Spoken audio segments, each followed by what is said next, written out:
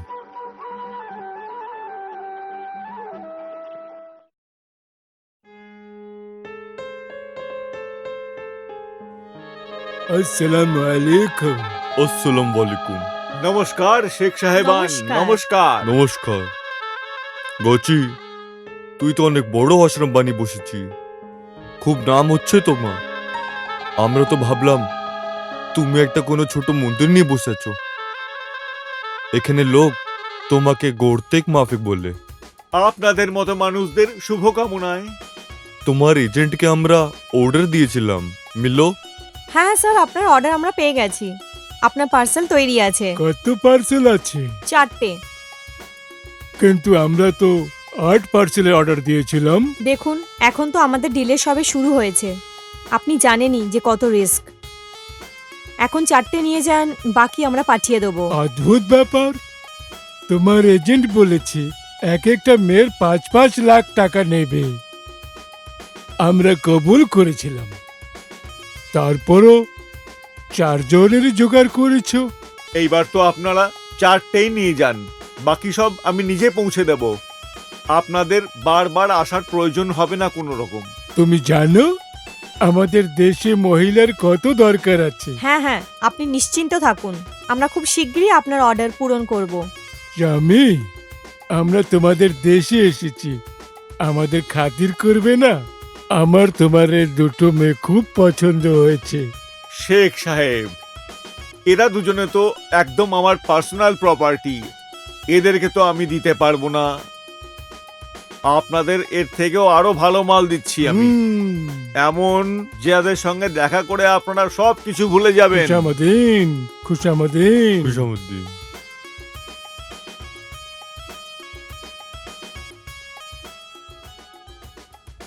শোনো, এনাদেরকে গেস্ট রুমে নিয়ে যাও। যা আজ্ঞা ম্যাডাম। আসুন সাহেব।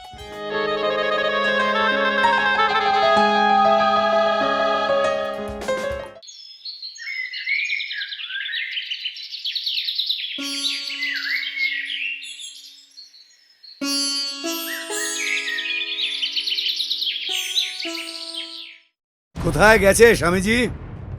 আরে দারোগা বাবু, আপনি আপনি এই সময়? আপনি তো জানেন স্বামীজি এই সময় সন্ধ্যা পুজো করতে বসেন, আর উনি কারোর সাথে দেখা করেন না। হ্যাঁ আমি জানি, আমার কাছে স্বামীজির নামে গ্রেপ্তারি পরোয়ানা আছে। কে? হ্যাঁ হ্যাঁ, গ্রেপ্তারি পরোয়ানা।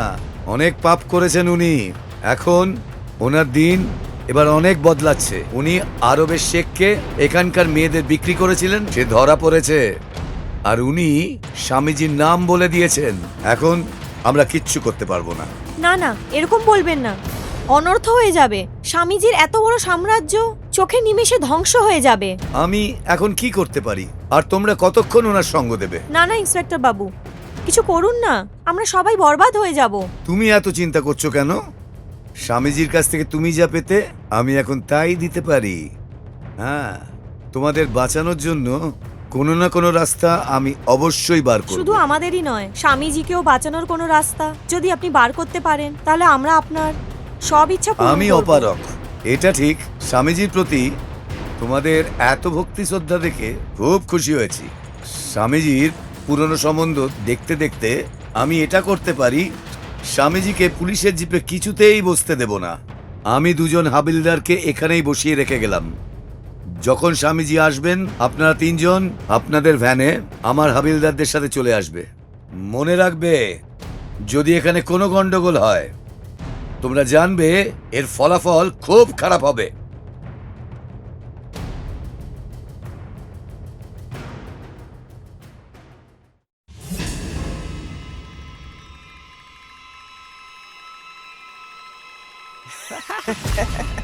হাবিলদার, স্যার। শোনো, স্বামীজি এখন এখানে রয়েছেন। যতক্ষণ ওনাকে ডাকানো হচ্ছে ততক্ষণ তোমরা এখানে থাকবে। স্বামীজি এখানে এলেই ওনাকে সঙ্গে 2টি মেয়েকে নিয়ে চলে আসবে, ঠিক আছে? ঠিক আছে স্যার।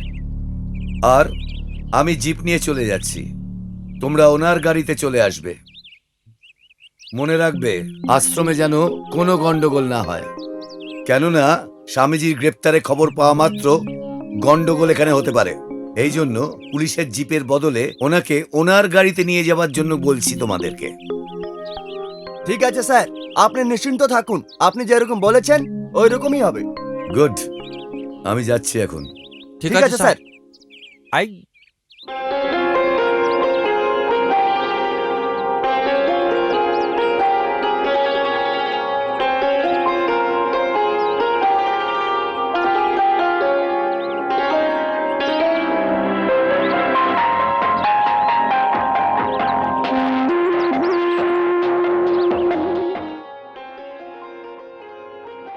গুরুজি, যতক্ষণ না আমার বাচ্চা হবে না, আমি কিন্তু আপনাকে ছাড়বো না। আমি তোমার কোল ভরিয়ে তবেই ছাড়বো বালিকা, তার জন্যে যত দিন সময় লাগুক না কেন। ইউ আর সো সুইট গুরুজি। আচ্ছা গুরুজি, একটা কথা বলবো? বলো বালিকা। আপনার কাছে তো এত পয়সা আছে, তাও আপনি এই সাধু বেশে কেন থাকেন? আমি ঠিক বুঝতে পারলাম না বালিকা। আমি এটা বলতে চাই যে আপনি নিজের চুলটা কেটে ফিল্ম স্টারদের মতো থাকুন না। ফিল্ম স্টাররা তো নিজেরাই আমার থেকে আশীর্বাদ নিতে আসে বালিকা। কিন্তু ওরা নিজের জীবনটা তো এনজয় করে, আর আপনি সারা জীবন এই রুমটার ভেতরেই কাটাচ্ছেন। হ্যাঁ, তোমার এই কথাটা তো একদম ঠিক বালিকা। একটু ভেবে দেখুন, আপনি আর আমি দুজন রাস্তায় মোটরসাইকেলে বসে লং ড্রাইভে যাই তো কত মজা আসবে।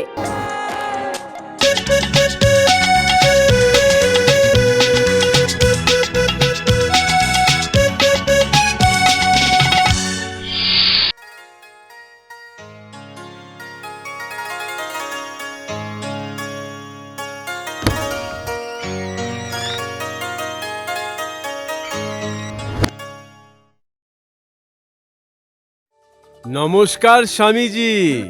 আসুন আসুন সোহন সিংজি, আপনি যখনই এখানে আসেন কোনো না কোনো ভালো খবর নিয়ে তবেই আসেন, সেই কারণেই আপনি এখানে এলে আমার খুব ভালো লাগে। সব আপনার আশীর্বাদ আছে স্বামীজি। তো এবার বলুন আপনার এখানে আসার কারণটা কি? আজকের খবর শুনে আপনি নিশ্চয়ই খুশি হয়ে যাবেন। আমাদের 1 কোটি টাকা হেরোইন নিয়ে যেই জাহাজটা মুম্বাইতে গেছিল সেটা খুব ভালো করে পৌঁছে গেছে এবং মালটা গোডাউনেও চলে গেছে। সাবাস, এটা তো অত্যন্তই ভালো খবর। এছাড়া স্বামীজি, এই শহরে যেই যেই পানালার কাছে আমাদের মাল যায় ওদের কাছেও আমাদের মাল খুব ভালো করে পৌঁছে গেছে। সাবাস, তুমি কিন্তু নিজেকে খুব কাজের লোক বলে প্রমাণ করছো সোহন সিং।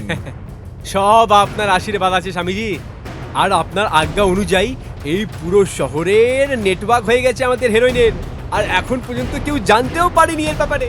আর হ্যাঁ, যেই পানালাকে আমরা মাল সাপ্লাই করেছি ওদের স্ট্রিক্টলি বলে দিয়েছি যে হুটপাট করে কাউকে মাল যেন না দিয়ে দেয়, যেন আমাদের পরবর্তীকালে কোনো খাতরা না হয়। আমি তোমার কার্যকলাপে অত্যন্ত খুশি। আগামীবার বিদেশে আমাদের আশ্রমের যে কোনো শাখা যখন খোলা হবে তখন তার হেড আমি আপনাকেই বানিয়ে দেব। স্বামীজি, যদি আপনার আশীর্বাদ এইভাবেই আমার উপর থাকে তাহলে আমি নিজের কাজ ইমানদারি দিয়ে করতেই থাকবো। এই 1 কোটি টাকা অ্যাডভান্স। সাবাস সাবাস, এটা সামলান, আমি আসছি এবার। নমস্কার। আয়ুষ্মান ভব, আয়ুষ্মান ভব।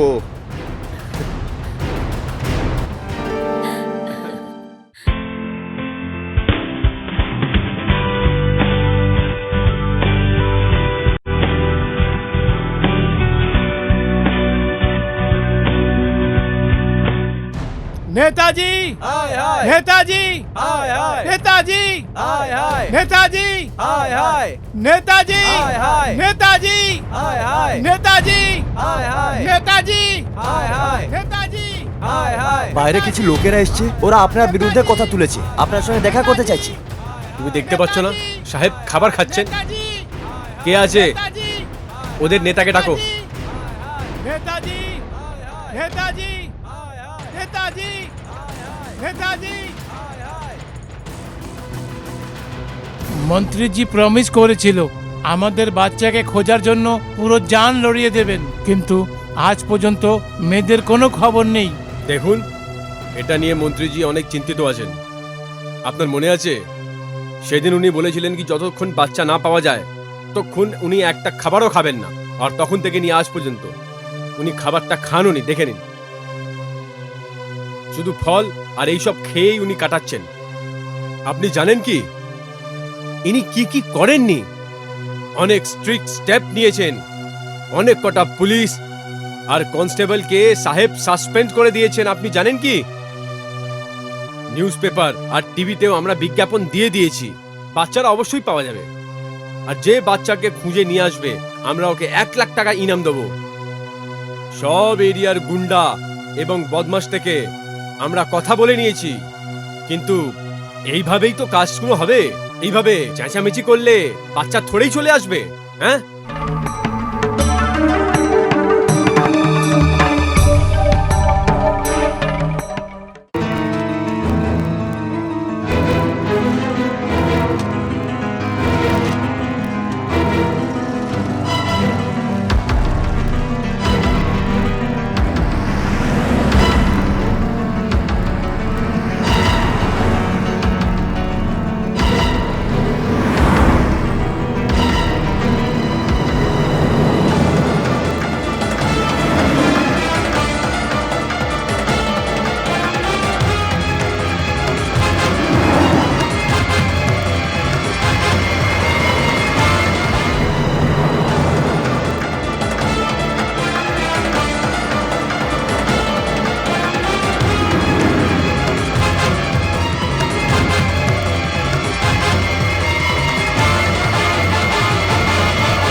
আয়ুষ্মান ভব। আসুন, এই হোটেলে ওরা আপনার জন্য অপেক্ষা করছে।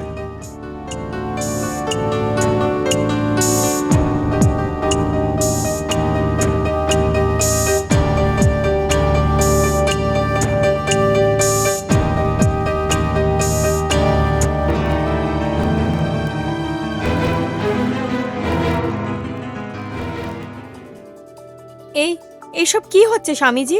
আপনি কিছু বলছেন না কেন? এটা আমরা কোথায় এসেছি? বালিকা, আমাকে সাক্ষাৎ করার জন্য এখানে একজন ফরেন ডেলিগেট এসছে, যিনি এই হোটেলে উঠেছেন, আর আমরা তার সঙ্গেই সাক্ষাৎ করতে এসেছি। কিন্তু ইন্সপেক্টর বাবু তো আমাকে অন্য কিছুই বলেছেন। ইনি তো ভয়ই পাইয়ে দিয়েছিলেন। হ্যাঁ হ্যাঁ বালিকা, তোমার সাথে দেখা করার আগে ওনার সাথে আমার কথা হয়ে গেছিল, সেই জন্যই তো আমি চুপচাপ তোমার সাথে এখানে চলে এলাম। তাহলে আপনি আমাকে মিথ্যে কথা কেন বললেন? আমি এটা দেখতে চেয়েছিলাম তুমি স্বামীজিকে কতটা চাও। ভগবান না করে খারাপ সময় যেন না আসে, তখন স্বামীজিকে সঙ্গ ছেড়ে দিও না। তুমি তো এটা নিশ্চয়ই শুনেছ, যখন জাহাজ ডুবতে যায় তখন সবাই নিজের প্রাণ বাঁচাতে যায়, কেউ কাউকে সাহায্য করে না, কিন্তু আমি স্বামীজির সাথে সারাক্ষণ থাকবো। আচ্ছা, তাহলে আপনি আমার পরীক্ষা নিচ্ছিলেন? হ্যাঁ, তাহলে কি জানতে পারলেন আপনি? আমি বুঝেছি আপনি স্বামীজির একনিষ্ঠ ভক্ত। খারাপ সময় পড়লে আপনি নিজে প্রাণ দিতে স্বামীজির জন্য পারেন। ওকে, নাও ইউ রিল্যাক্স। আমি ওই মানুষদের ডেকে আনছি যাদের সাথে আপনারা দেখা করতে এসেছেন। কতজন লোক আছে ডেলিগেশনে? বেশি নয়, 2 পুরুষ 1 মহিলা। আমাদের উপর মহল থেকে ফোন এসেছে ওনাদের সুরক্ষা এবং সুব্যবস্থার জন্য। এই জন্য আমি ওনাদের থানার বদলে এখানে নিয়ে এসেছি। কিন্তু ওনারা তো আশ্রমও হয়তো দেখতে চান। কথাবার্তার পর আমরা প্রোগ্রাম বানিয়ে নেব। Don't worry, you relax. আমি ওনাদের ডেকে আনছি।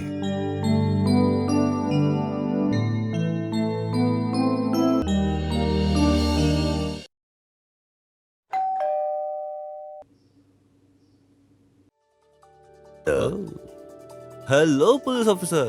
How are I'm you? fine, sir. Are you ready to meet Swami? Mr. Rodrigues? Oh, yeah. I'm ready. Come on, guys. Meet Mr. Gilbert. Hello. And আরে, আপনি বাংলাও জানেন? ও, I know very well. Actually আমার বাবা New ইয়র্কে আছেন and my mother Indian, so I am an Anglo Indian. Swamiji, আপনি ড্রিঙ্ক তো করেনই হবে, নো নো নো, একদমই নয়। কিন্তু আপনার চোখ তো কিছু অন্য কথাই বলছে। আপনার চোখও তো অনেক কিছু বলছে।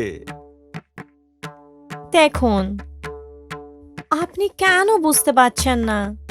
একটা পেগ নিয়ে নিন, তাহলে সব কিছু বুঝতে পারবেন। তাহলে একটু বোঝাও না। এখন আপনি আমার চোখে কিছু তো দেখতে পাচ্ছেনই না। হ্যাঁ, এখন তো তোমার চোখের মধ্যে অনেক কিছু দেখা যাচ্ছে। তোমার এই শরীরের সৌন্দর্য আমার সমস্ত ঘুম কেড়ে নিয়েছে। তাহলে আমাকে আপনার ছায়ার সঙ্গী বানিয়ে নিন না। আমি সব সময়ের জন্যে আপনারই হয়ে থাকতে চাই। আপনাকে একটা কথা জিজ্ঞেস করব, হুম, আপনার কি ভজন কীর্তন করেই কাজ চলে যায়? তুমি তো নিশ্চয়ই জানো রুবি, এই পরিশ্রমের রোজগারের দ্বারা মানুষ দুবেলা রুটিও খেতে পারে না। আর সেখানে আমি তো এত বড় একটা সাম্রাজ্য এমনি তৈরি করতে পারিনি। তাহলে কি কি করেন আপনি? তুমি এটা ভেবো না কিন্তু যে আমি মদের নেশার ঘরে বলছি। আজকের দিনে কোনো মানুষের থেকে কোনো কাজ হাসিল করতে গেলে তার কাছে মেয়ে পাঠাতে হয় সবার আগে। তাহলেই একসময় সেই ব্যক্তিটি আইসক্রিমের মতো গলে আমার পায়ের ওপরে এসে পড়ে। আমারও একটা প্রেমিকা ছিল, কিন্তু সেই নিজ মেয়েটি একটা পয়সাওয়ালা মালদার লোকের পাল্লায় পড়ে আমার এই প্রকৃত ভালোবাসা ছেড়ে পালিয়ে গেল। আর তারপরের দিন থেকে এই পৃথিবীর সমস্ত মেয়ে ছেলেদের তখন থেকে ঘৃণা করতে শুরু করলাম। পৃথিবীর প্রত্যেকটি মেয়েদেরকে উলঙ্গ করে আমার প্রেমিকার ছবি দেখি আমি। আর কি কি কাজ করেন আপনি? গোটা দেশের মধ্যে সেক্স র্যাকেট চালাই আমি। আর দুজন আরবের শেখকে 30 লাখ টাকায় এখন আমি 4টে মেয়ে বিক্রি করেছি। আর তাদের থেকে আরো 10 জনের অর্ডার পেয়েছি। এই দেশের অফিসার আর নেতা চালারা এত বুদ্ধু আর হ্যাংলা যে ওদের সামনে কচি মেয়ে মানুষের লোভ দেখিয়ে ওদের দিয়ে যে কোনো কাজ করিয়ে নেওয়া যায়। আজ অনেক বড় বড় ধুরন্ধর আমার পা স্পর্শ করে, আমার সামনে নাক রগড়ায়, আর যে কোনো দাম পাওয়ার জন্য ওদের জিভ দিয়ে জল পড়তে থাকে। এই লোভেরই আমি ফায়দা তুলি। জনগণ এতই ভোলা ভালা যে আমার চরণ স্পর্শ করে আমাকে দানও দেয় আর আমাকে ওদের মাথার ওপরও বসিয়ে রাখে। ঠিক বলেছেন স্বামীজি, আপনি এই সব রিপোর্ট তৈরি করে নিয়েছে। আর আপনার আশ্রমে যাও অ্যাক্টিভিটি হয় আমরা ক্যামেরায় বন্দি করে নিয়েছি। আপনি চাইলে দেখতেও পারেন। তাতে লাভ এটা হবে যে যাও অ্যাক্টিভিটি বেঁচে রয়েছে আমরা ওটা অ্যাড করে নেব। হ্যাঁ হ্যাঁ, তো নিয়ে এসো, আমি একবার দেখে নি তোমাদের সিডিটা।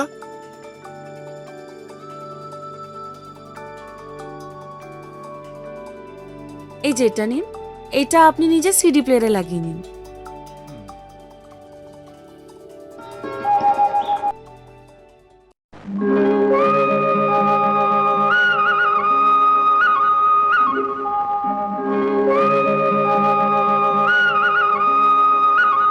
তুমি এটা ভেবো না কিন্তু যে আমি মদের নেশার ঘরে বলছি। আজকের দিনে কোনো মানুষের থেকে কোনো কাজ হাসিল করতে গেলে তার কাছে মেয়ে পাঠাতে হয় সবার আগে। তাহলেই একসময় সেই ব্যক্তিটি আইসক্রিমের মতো গলে আমার পায়ের ওপরে এসে পড়ে। আর কি কি কাজ করেন আপনি? ওটা দেশের মধ্যে সেক্স র্যাকেট চালাই আমি।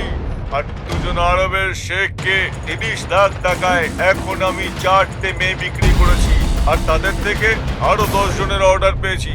এই দেশের অফিসার আর নেতা চালারা এত বুদ্ধু আর হ্যাংলা যে ওদের সামনে কচি মেয়ে মানুষের লোভ দেখিয়ে ওদের দিয়ে যে কোনো কাজ করিয়ে নেওয়া যায়। জনগণ এতই ভোলা ভালা যে আমার চরণ স্পর্শ করে আমাকে দানও দেয় আর আমাকে ওদের মাথার ওপরও বসিয়ে রাখে।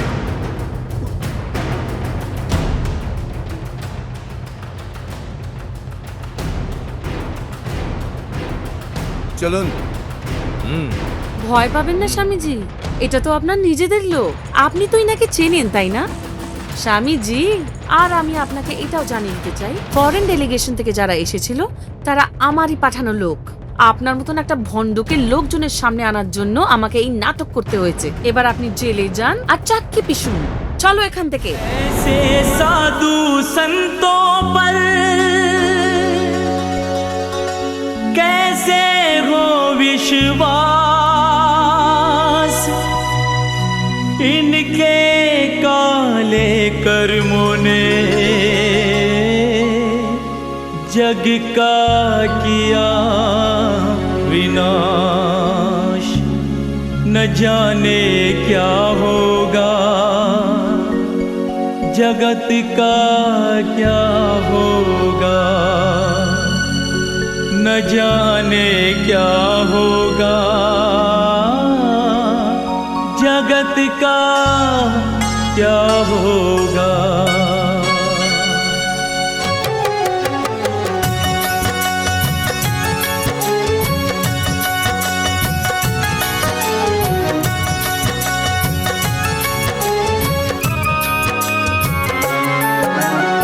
ऐसे साधु संतों पर कैसे हो विश्वास, ऐसे साधु संतों पर कैसे हो विश्वास। इनके काले कर्मों ने, इनके काले कर्मों ने जग का किया विनाश, जग का किया विनाश। न जाने क्या होगा, जगत का क्या होगा, न जाने क्या होगा, जगत का क्या होगा।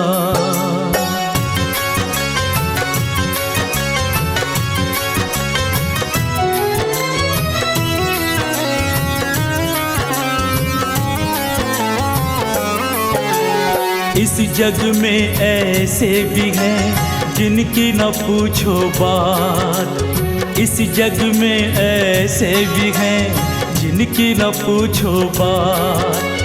धोखा दे भगवान को, धोखा दे भगवान को, क्या इंसान की औकात, क्या इंसान की औकात। न जाने क्या होगा, जगत का क्या होगा, न जाने क्या होगा, जगत का क्या होगा।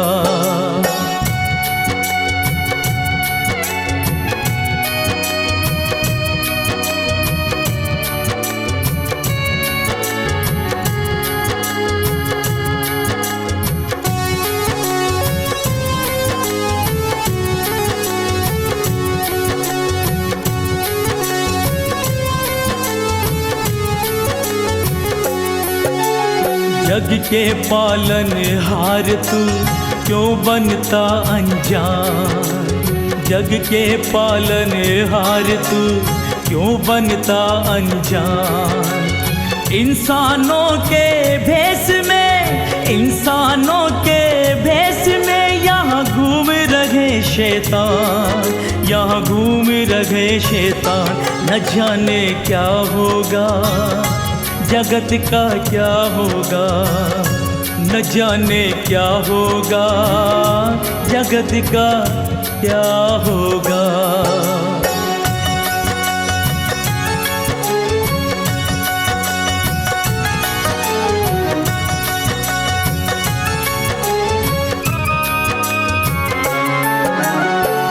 ऐसे साधु धर्म से करने लगे खिलवाड़, ऐसे साधु धर्म से करने लगे खिलवाड़।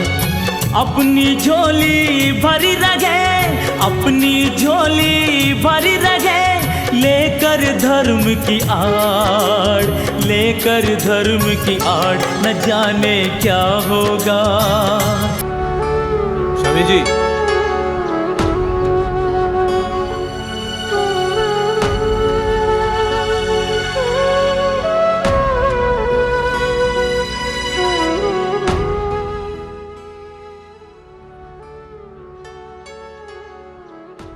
স্বামীজি, যে ভালো সাঁতার কাটতে পারে সে একদিন ডুবেই যায়। আপনি কি ভেবেছিলেন কি আপনি এই জেলের পেছনে একদিন চলে আসবেন? প্রতিটি কুকর্মের জবনিকা একদিন না একদিন তো পাত হতে বাধ্য। আপনার বাজে কাজ এবং কালো কাজের তো পর্দাফাঁস হয়ে গেছে। যেই লোকদের আপনি মূর্খ বানিয়েছেন, যাদের আপনি শোষণ করেছেন, কি ওদের বাড়ির লোকেদের আপনি কিছু বলতে চাইছেন? সহানুভূতি তো আছেই, কিন্তু আমাদের দেশের জনগণ এতটাই সরল সাদা যে ওরা ধর্মের নামে যে কোনো কাজ করতে প্রস্তুত হয়ে যায়। এরকম অন্ধবিশ্বাসী, শোষক এবং প্রতারকের জন্ম দেয়।